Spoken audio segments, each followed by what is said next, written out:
Hello, and welcome to another attempt at playing the automation campaign at 100 times difficulty.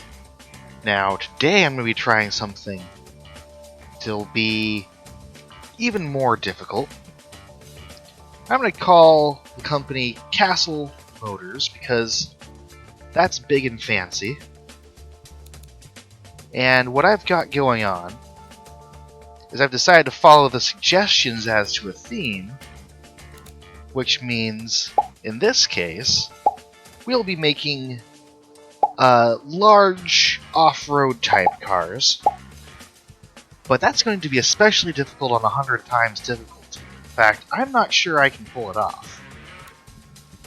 So I'm going to start off in Gazmia, because they're probably the closest to having a market for that.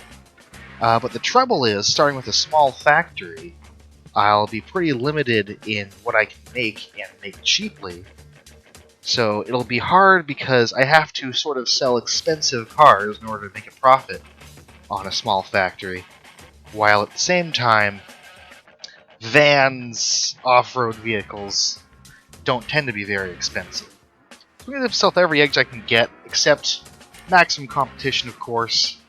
Otherwise, it's like, you could sell Matchbox cars and you'd outsell the AI. No money. Engine plot. Small factory. Ooh. Just going to a small factory. That's a lot for the difficulty here. I'm trying to figure out what I can get away with while still having 100 times, because I want to have as much advantage as I can get away with. What kind of tech would be best for off-road? Probably chassis. Some top end, liable using push rods a lot, a little extra help there. Fuel system. I actually put a surprising amount of tech pool on here before I lose the difficulty. So there, just a little bit of tech advantages. We'll see if that makes a difference. 100 times difficulty. Small starting factory, no engine factory. No dealerships, no nothing. In terms of money, as they say, we are broke. Now, looking at possible revenue, passenger fleet, heavy delivery, utility, that seems to be the sort of stuff that I can sell to.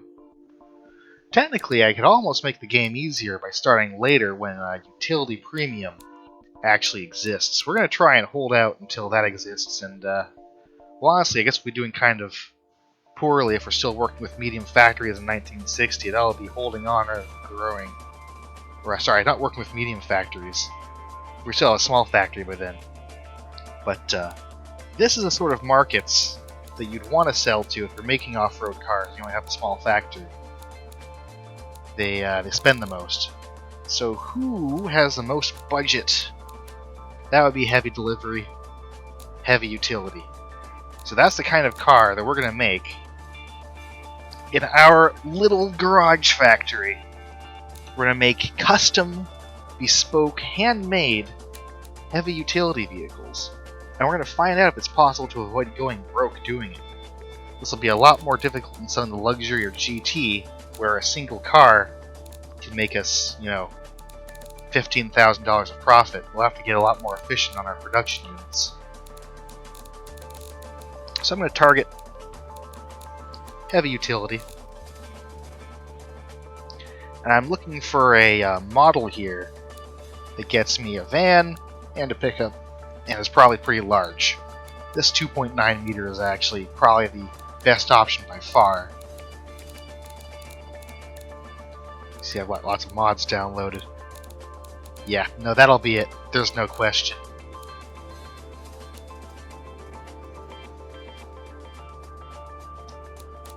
Steel? No. Nope, no steel. I was going to say, what else would you build a utility vehicle out of? Well, the answer is aluminum, because we can't afford steel presses. We can use ladder frames. Those don't require a steel press. And,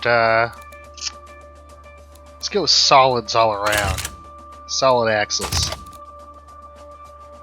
Oh, I'll probably come back and see if a double wishbone in the front's better, but that's the logical choice for an off-road vehicle. And our engine. We're going to need a fair bit of power, so as usual, my choice for the early game is a straight 6 with push rods. Nothing fancy. I'll actually probably also consider direct acting overhead cam, but aside from the fact that automation mostly hates push rods, they get more reliability, which is a big factor. And we're going to make it big. No small engines for us. That might be too much. 3.8 liters might be about right for our 1940s vehicle. Heavy duty components will be putting a lot of torque on this, we're having it low. Top end aiming for not much compression. Not much cams. Really not much compression. The other thing I like is fuel economy. So 2 eco carbs, regular fuel, lean. We'll see if this setup's knocking. Yeah, it's knocking. This engine's not really viable. Compression's looking down to 7. I'm still knocking. Oh, this is gonna be rough. Let's give it a little more gas. A lot less ignition timing. Make any compression? No.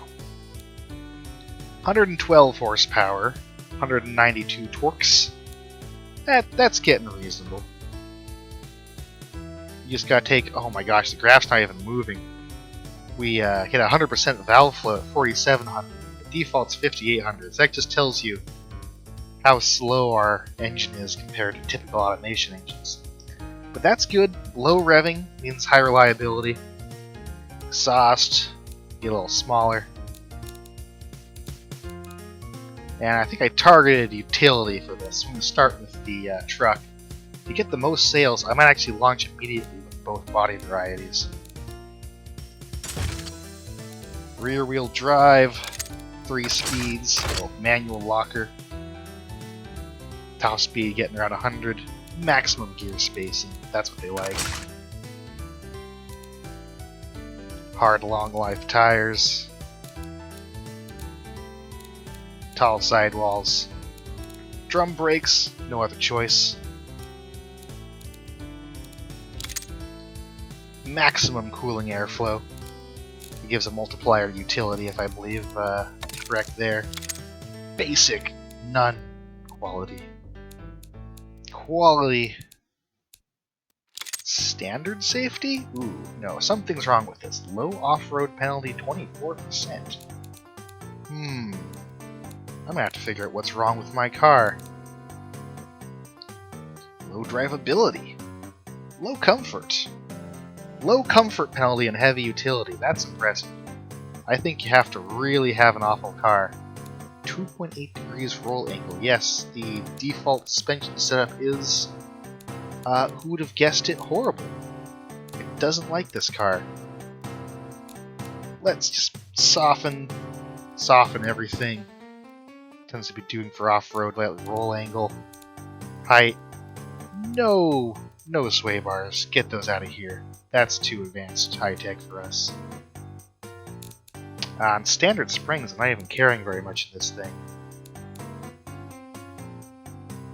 Low drivability.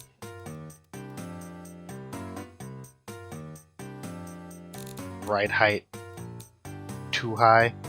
I'm betting if I look at my detail stats, I'm getting a big penalty of practicality, because it's hard to, yeah, accessibility, minus 30%. When your truck's like this, you can't really climb into it easily. Unless you're a very tall person. Get that back down. And get some sway bar back on there. It's not very close to the drivability. We have, kind of an oversteery truck here. I need to firm up the springs too, because that's what gives me carrying capacity. Let's see, I'll probably skip forward and tell you what I've come up with. Off-road skid tray, they like that. 38% wheel spin. That's why the drivability is so low. Normally, your trucks like maximum wheel spacing, but well, they still like maximum wheel spacing, even if there's a drivability penalty and a comfort penalty. Yes, we can see that the wheel spin here applies directly to drivability, which is horribly low. I'm going to see if I can't get a little wider tires.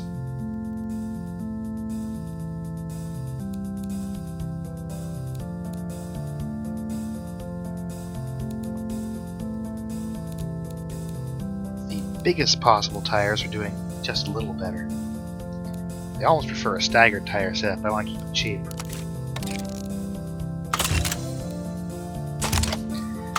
Double wishbone, better for regular utility, not better for heavy utility. We need to target heavy utility for the cost.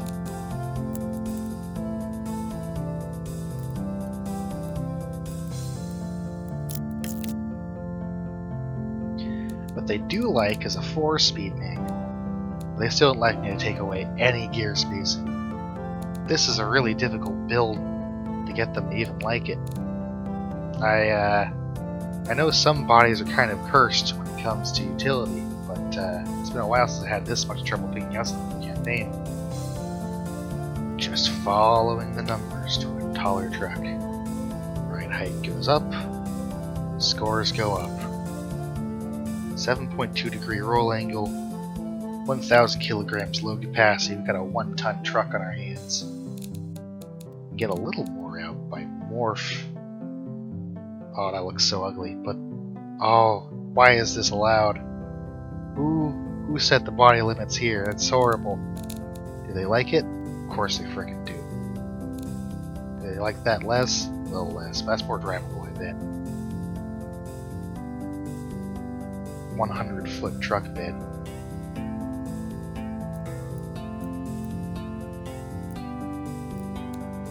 As you recall, when we made the luxury cars, we were looking at desirabilities for competitiveness in the vicinity of like 200. This is going to be a lot harder. Maybe some engine tweaks will help. Do they like lower cams? They sure do. Until it starts knocking. Actually, no, before it starts knocking, like valve float. Less top speed. Yes, they like reliability more than power. Once again, we see that the perfect engine is one which is exhaust choked beyond belief. They probably also like the comfort bonus from a quiet motor, just like luxury does. Not that they value comfort as much, but they're not very comfortable already. They do not prefer 4x4.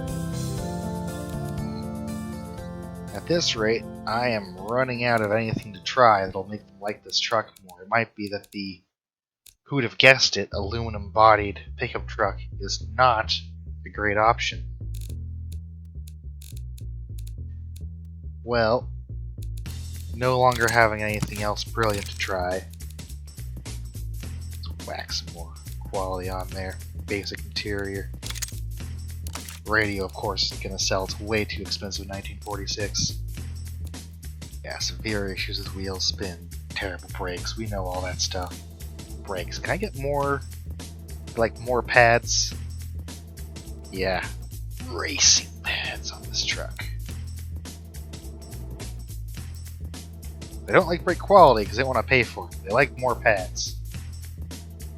Probably equal brakes? Yes. God, that's making it less affordable too. These are expensive brakes. These are the most powerful drum brakes for their size ever created.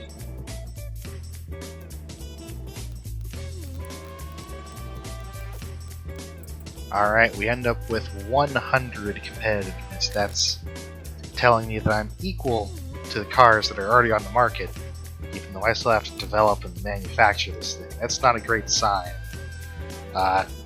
Needless to say, there's a lot of warnings. We'll see how that comes out. And I'm also going to make a heavy delivery version real quick. See if that fans out any better.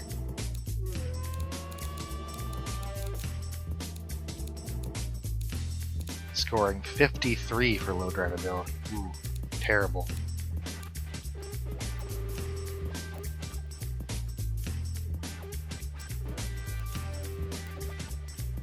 Looks like delivery likes a lot less wheel spin. They care about drivability more, I suppose. Looking like this just won't sell as well, though, as the pickup, which also might not sell that well. It's going to be very different from seeing pre-orders go through the roof. Oh, we like advanced safety, do we? I'll have to do the same to the pickup truck.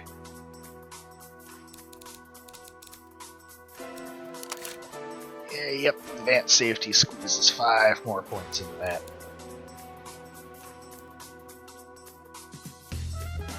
Man, I tell you what I really should have put my tech pool into is suspension, so I can unlock standard progressive springs. Those make a huge difference. I'll have to update it as soon as I get the opportunity. Just playing follow the numbers here to tune the heavy delivery suspension. I know we're talking about getting less of the competitiveness in the game as a number you follow around. Man, I would have no idea otherwise what they'd rather have. 100 more kilograms load capacity or 0.1 more drivability. Wouldn't be able to guess.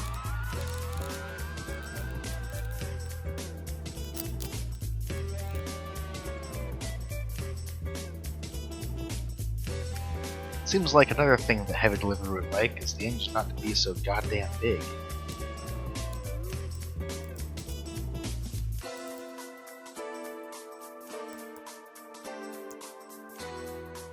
On the other hand, utility doesn't want to give up a single cubic centimeter.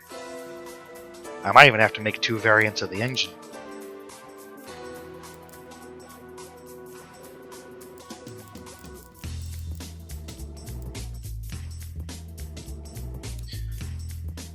Oh, one wellspring of competitiveness I forgot. Carburetor quality. Yeah, we'll just dump like a year or 2 into that. That's gotta be worth it.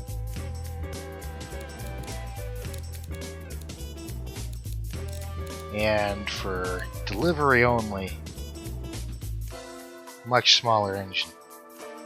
Because they really care about the fuel economy more than the power.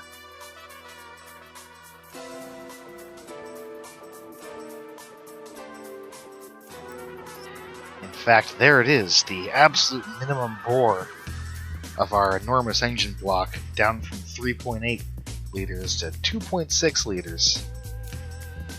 Man, I can imagine the hot rodders taking those and boring them back out to be large again.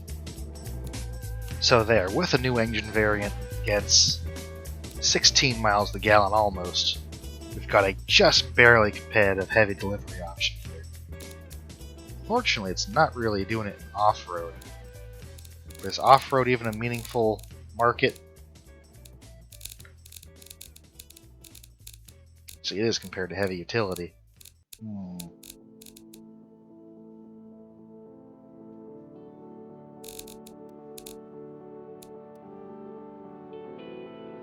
Well, I don't want to sell 3 variants if I can help it.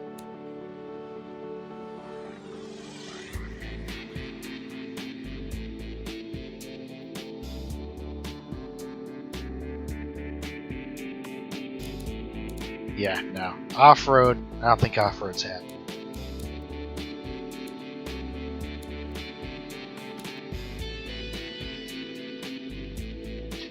Let's see, the castle, our first model, we'll name it the Tower. We've got the simply named utility and delivery. Now, how are we going to set up our factory?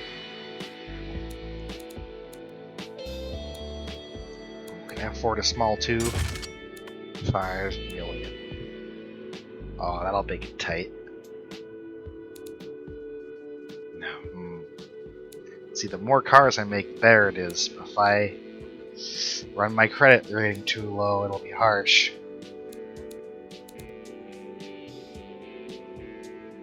I think I've gotta take that risk. Tooling. See, these cars actually like automation because they're not as handmade with a space frame and that. We usually spend a lot on tooling.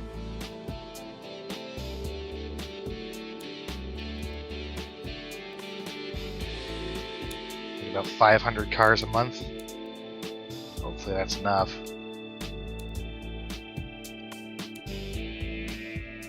Engineering.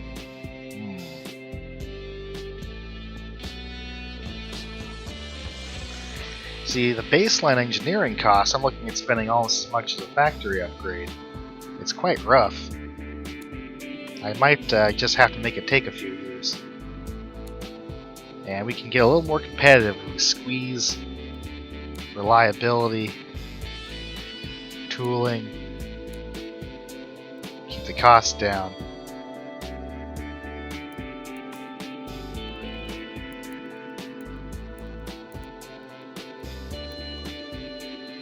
Oh man, at 36 months reduced funding, it's still $6.6 million. You can see the projections, they quite like it with the additional reliability on there.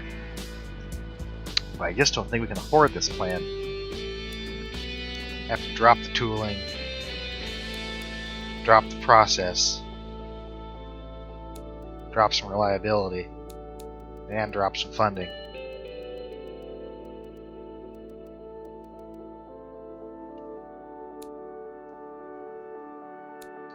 And sorry, bring up the pressure.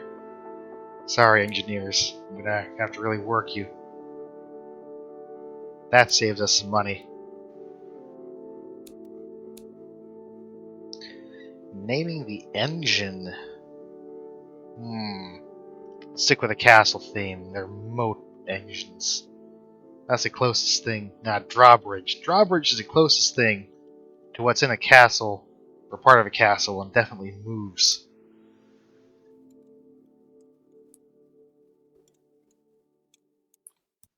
Got our variants just named after displacement there. And I'm going to have to build them in a contract factory. And the cheapest labor cost we can get is Helvetia, which is the second most expensive labor cost.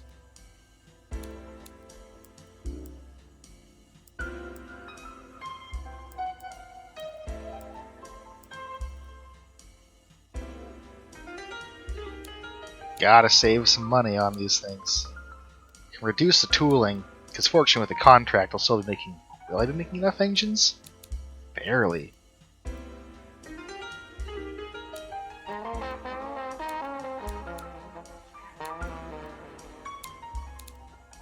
$30 months? Engine factory. Gonna be barely keeping up. That's okay, I guess I can always duplicate contract factories if I have to. Ooh, and our baseline price is coming in almost at the midpoint for our demographic budgets, if I remember correctly. Well, let's try and make a can we make a 20% margin? That might be actually too much. Forecast, of course, says we'll lose money, and only the utility version will sell. We'll see how that actually holds true. Yeah, utility, heavy utility, midpoint is 14,000, heavy delivery is 13,000. Yeah, 20% margin. I think we'll try it. So maybe I'll make that a little cheaper. Alright, we're doing it. We're going to try and compete with the big boys. Our tiny factory, making aluminum cars by hand, is going to go up against big factories. Ooh, and the bank won't even cover full expenses. That's always a bad sign. Let's get a nice long payment term on that. Like forever. 96 months, that's good. Ooh. No, I might have to do something to make this cheaper.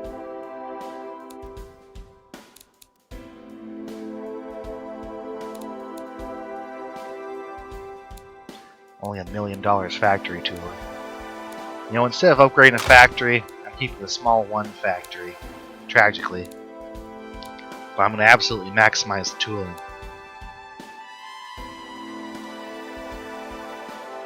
That seems to be our best automation. You can see as I keep increasing automation, the number of cars produced in the top left actually decreases. Because the factory is trying to be a highly automated process, but we haven't engineered the car in high automation. Okay, let's take 120% loan, because we're going to need to pay for marketing. And see if our little handmade trucks can sell.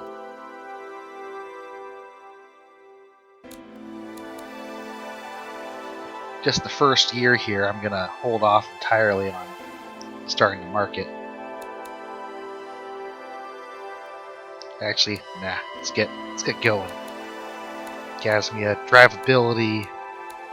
What's the most important things for heavy delivery? Utility, cargo space, reliability. So let's see. We're gonna market on reliability, utility, fuel economy. That's about what we can afford.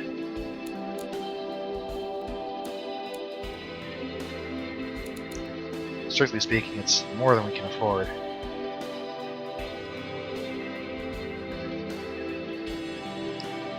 Hopefully our credit rating will support taking out a small loan at some point here. We've begun to get pre-orders. About 18 months out, they're coming in. We have 5839 pre-orders.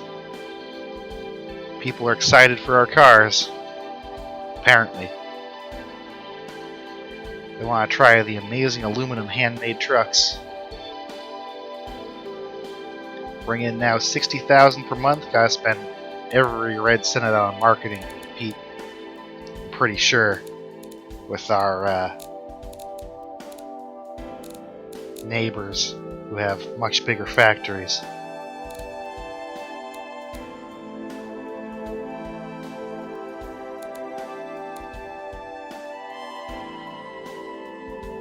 Alright, money's coming in. We're making small loan payments when the factory starts. If the cars are actually making a profit when they sell, then we're doing okay, I think.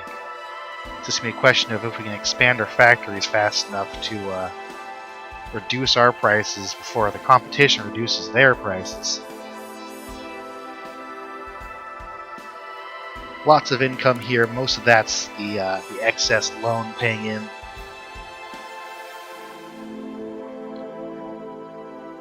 We now have more cash than company valuation. That's always a sign that something weird's happening, isn't it? If I were telling you whether or not to invest in this company, I would say don't. And we are apparently losing money on the model. But our finances graph up here says that our income is in fact greater than our expenditures. Our income is only from that model, and a tiny amount of interest. So there we are.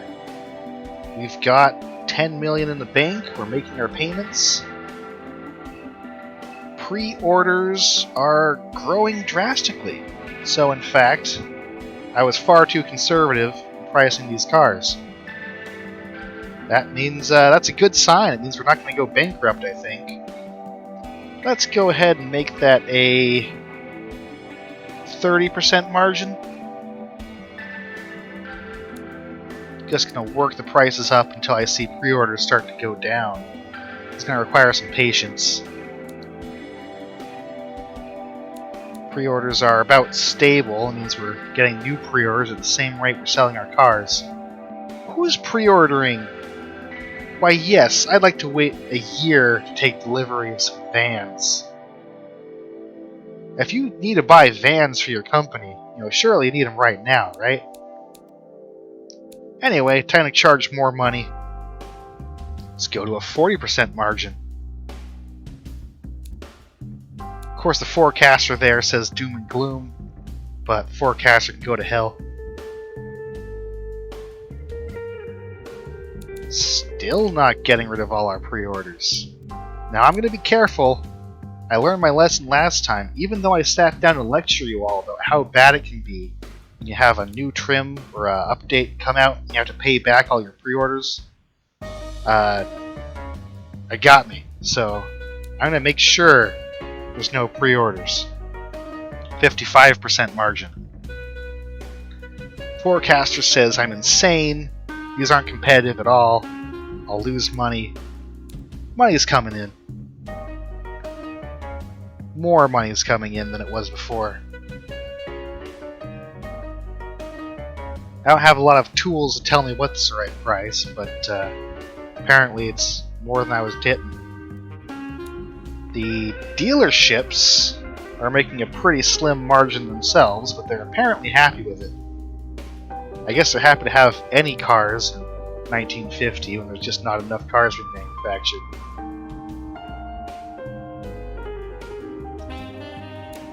We're now sitting on a lot of cash. It'll be time to go to a larger factory as soon as I have my pre-orders gone. Which means I have to get up the margin. More money.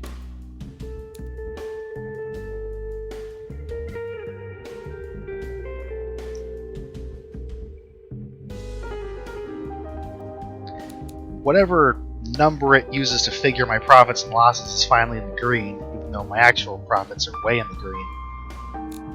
In fact, now that it's 1950, it's time to spend some more money. In marketing, we can spend, get almost $1 million spent.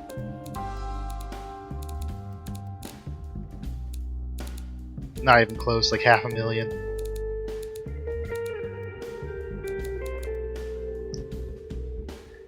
Gotta have people know that our cars are the best cars, even though we have more customers than cars at the moment. 200 cars delivered, pre-order change 6.25. But months of production stock is still in the deep negatives. I don't entirely understand that. Or, no, that means pre-order change. Oh, that means I delivered 200, and I got about 210 pre-orders. Wow, yeah, in the wild world of Campaign 4.1, you just can't sell enough cars no matter what. 75% margins. Let's go. We're now selling these cars for way up at the edge of what these demographics can actually afford. And that's clearing up my pre-orders. A little bit. Okay, wow, yeah. 1951 almost it is. Check my research. When do I get progressive springs? Did I get them already? There they are. Let me go ahead and research into that. Research into that. What else do these markets care about a lot?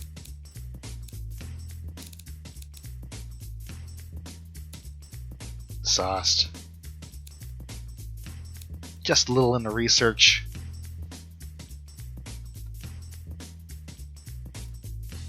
Pretty soon it'll be time to replace these things. Yes, now I'm finally building up some stock in the utility. Delivery sold out like mad. I think that'll be a good place to stop. Actually, no. Scratch that what I just said about coming back and upgrading the factory for a previous model. I think it's time to go all in. I've got a $68 million of company cash, $78 million valuation. I'll check out if I can get the loan. Pretty soon, either now or in a couple of years, I should be able to start medium factory with steel presses that cost us $131 million. Look, I'll be able to afford it, and that's when I can make some real trucks look competitive, because I can make steel body panels that are much, much cheaper. Now, accordingly, that'll mean I have to make a new model, because I can't change the body panels on my original trucks here. The tower, utility, and delivery, they'll be a thing of the past. I'm going to have to choose a new kind of car for 1952. So, we gotta see what glorious rectangles we can make. Maybe putting aside the completely absurd mod bodies I have downloaded. Right, so coming up here, this is in the car designer, so I can see the bodies that are upcoming. You can see what we're about to unlock and the year. I figure sometime between now and 1960, I can put some research in to unlock these early. We'll pick something out to make our new model look different than our old model. So tell me what out of these bodies you want to use for our next truck. Oh man, these things are massive, 3.7 meters. 57 could be a good choice. Could even make tiny ones. I think almost anything should be successful if I can build the steel presses without going bankrupt. So I'm open to your suggestions. Maybe aside from the van variant of the supercar. That's actually, I don't have a good word for this, but if I did have a good word, it would be a bad word.